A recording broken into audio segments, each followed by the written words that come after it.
Hey guys, today's video is about the previous video that I made about 18 signs that you are an INFP.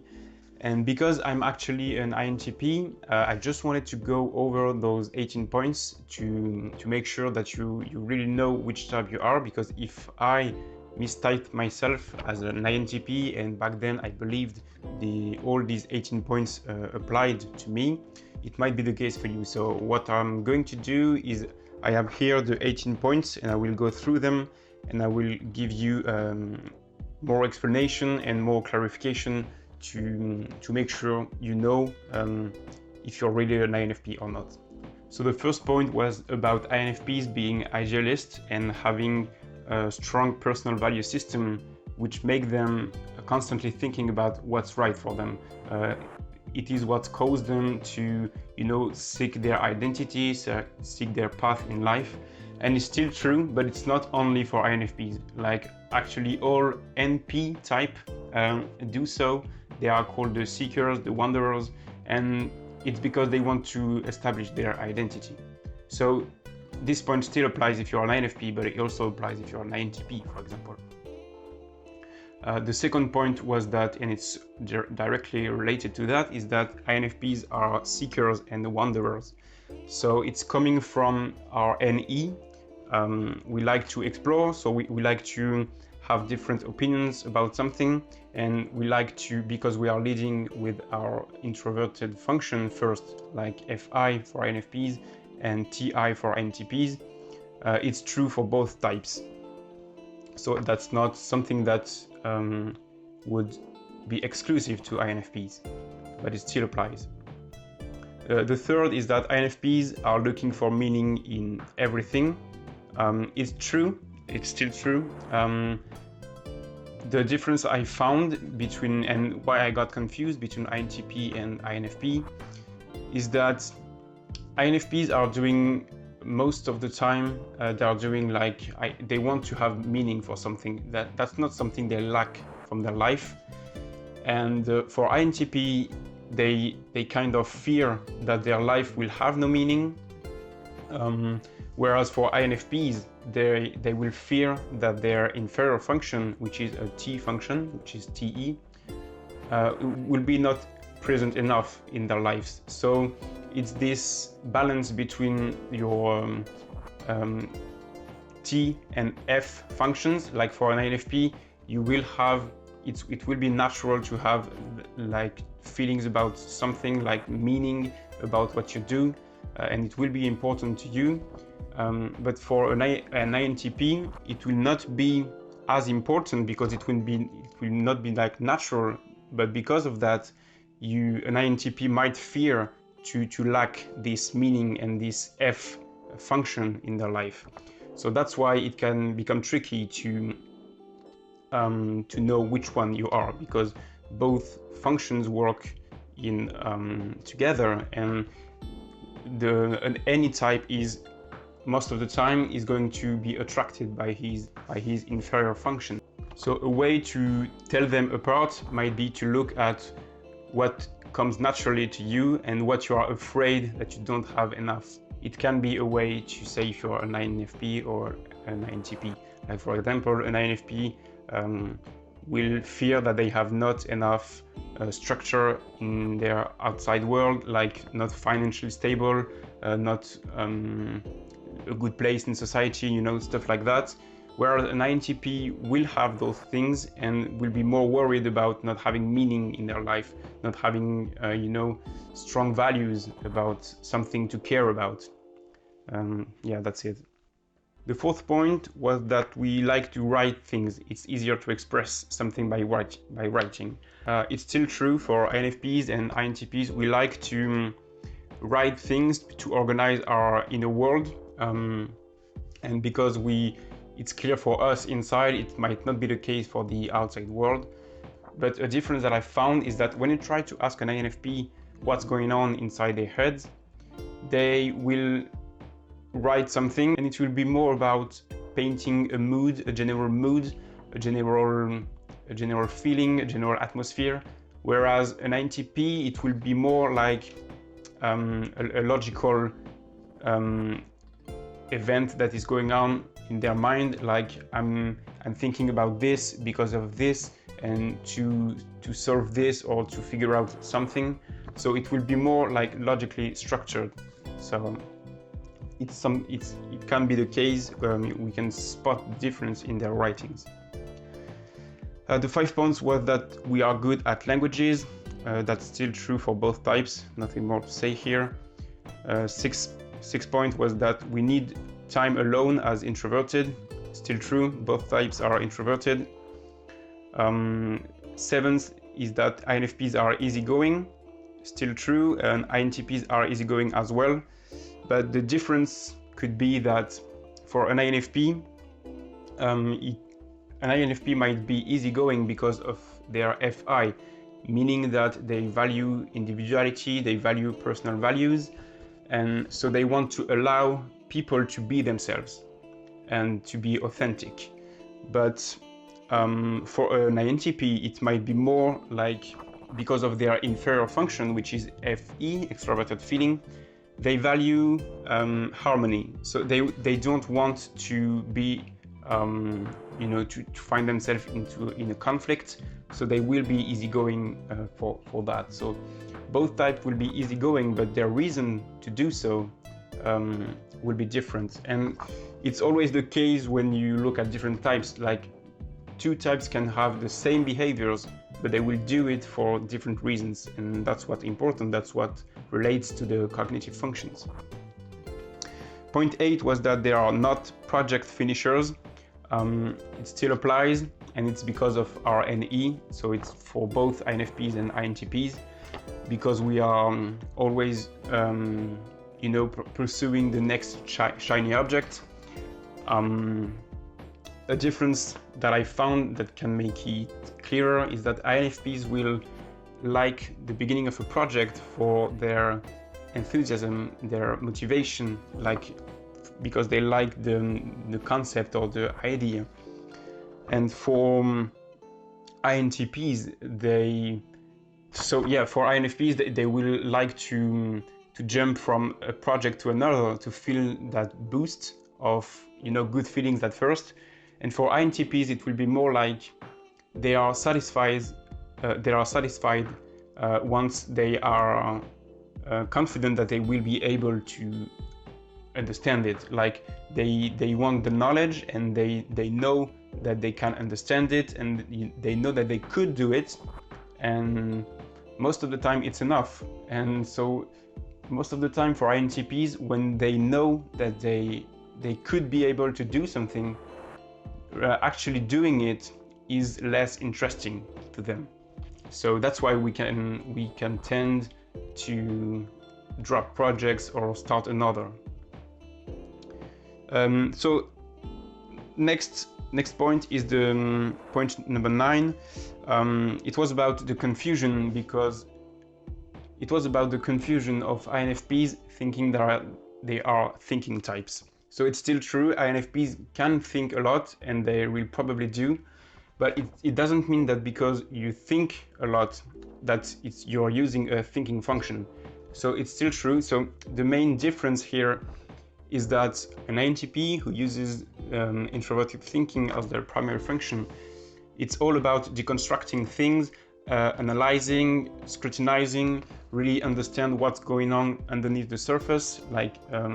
They enjoy solving problems with data, with objects, concepts, And of course, it's not all about logic, because we see in a lot of places that INTPs are very logical, like cold, detached, and it's not really that. It's like, of course, INFPs are capable of logic as well, but yeah, it's more about knowledge and truth, whereas an INFP is more about values and meaning.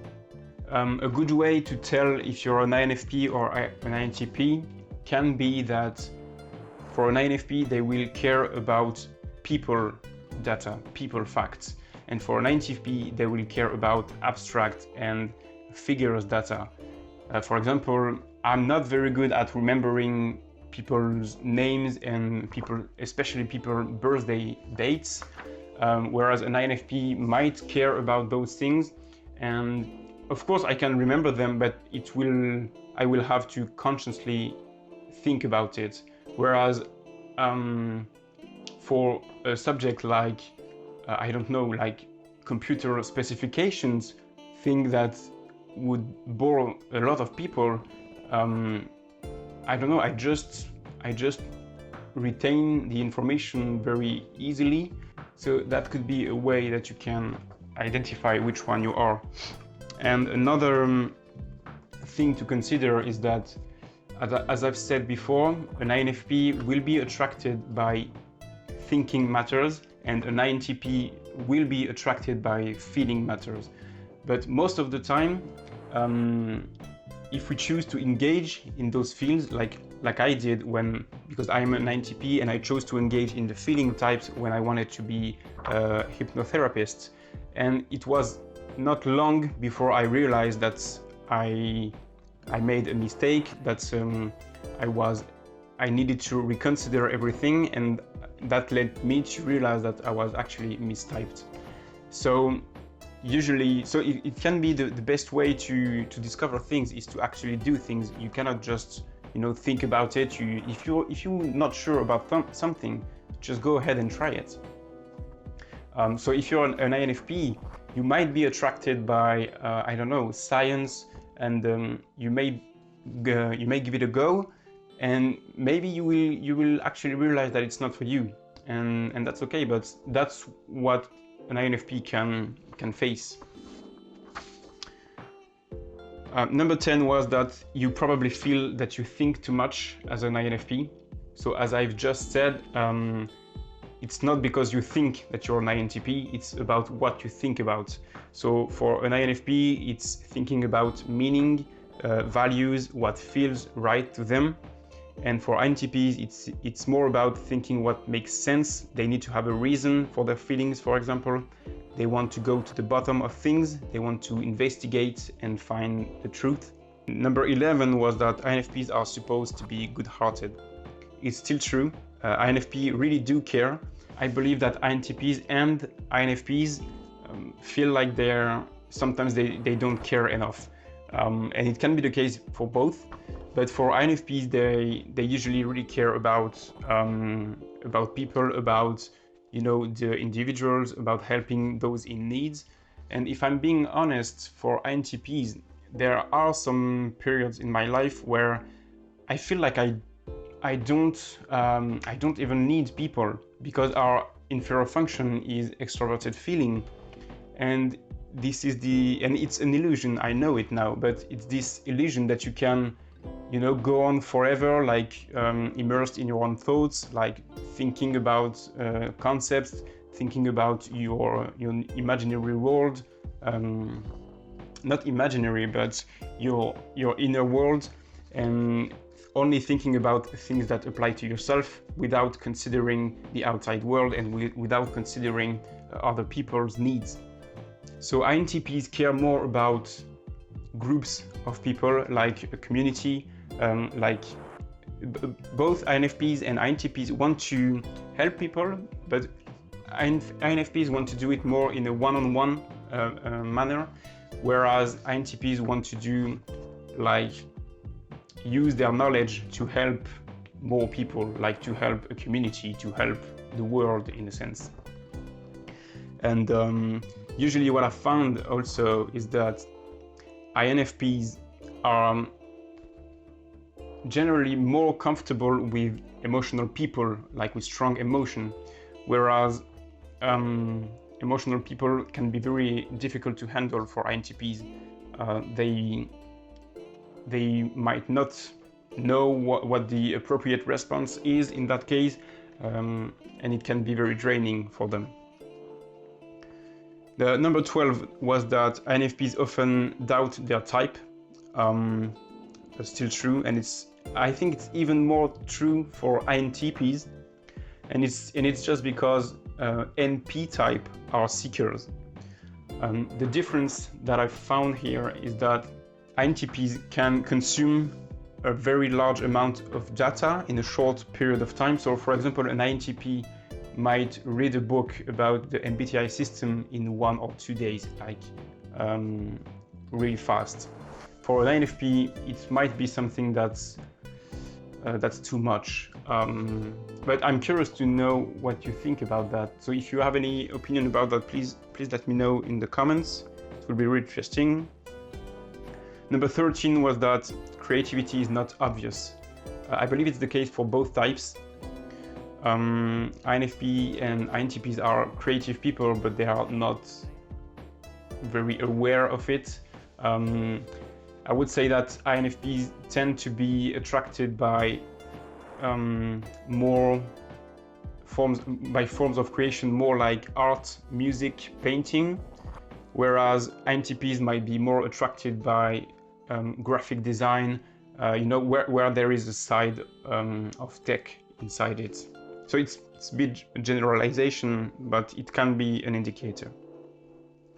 Number 14 was they dislike small talk. It's true for both types.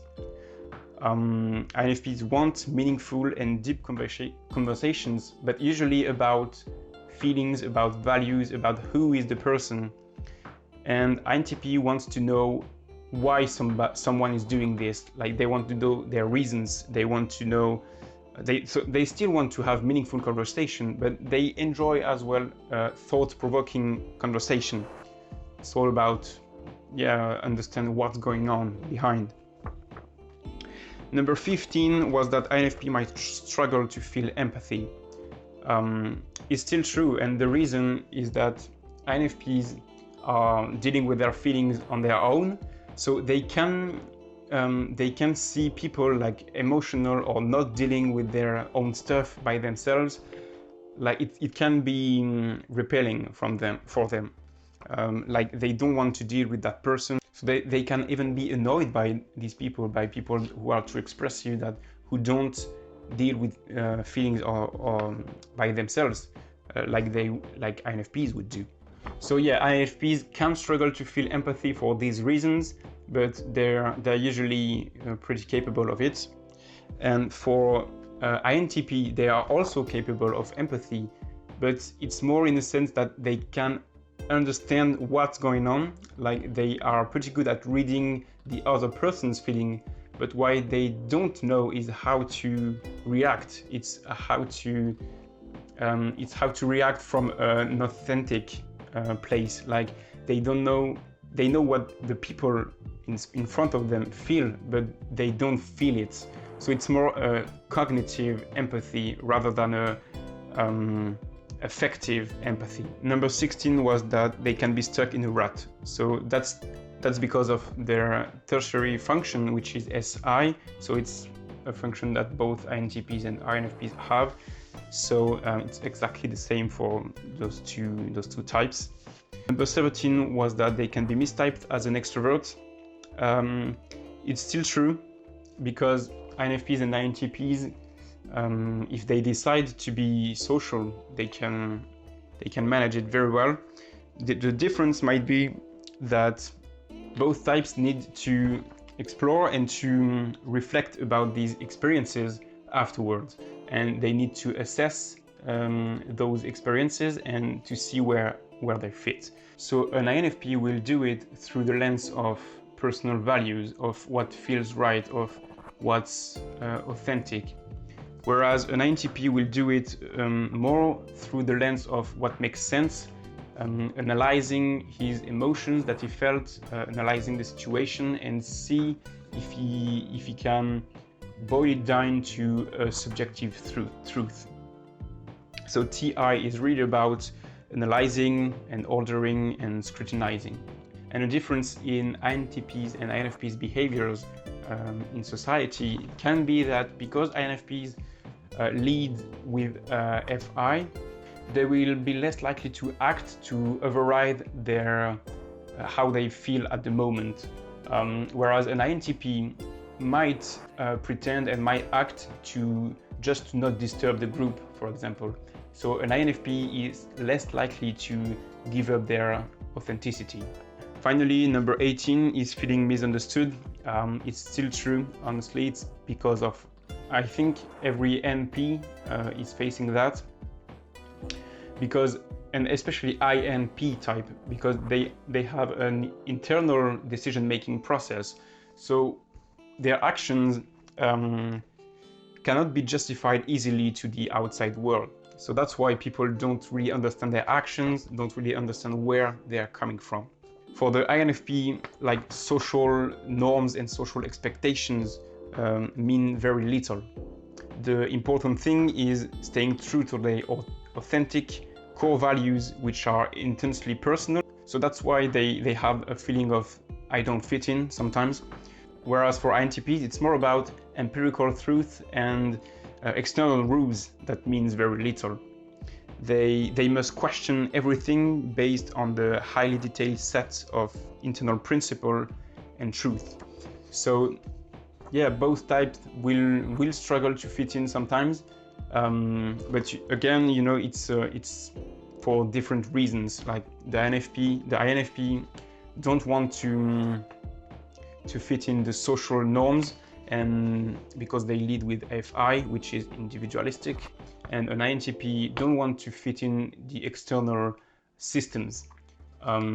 They want to think for themselves. They want to discover and to determine what works for them. So that's it. I hope these clarifications help you deciding if you're really an INFP or if you realize that you mistyped yourself as I did, and if you feel like you're more like an INTP, maybe this can help. So if you feel like you're an INTP, that's okay.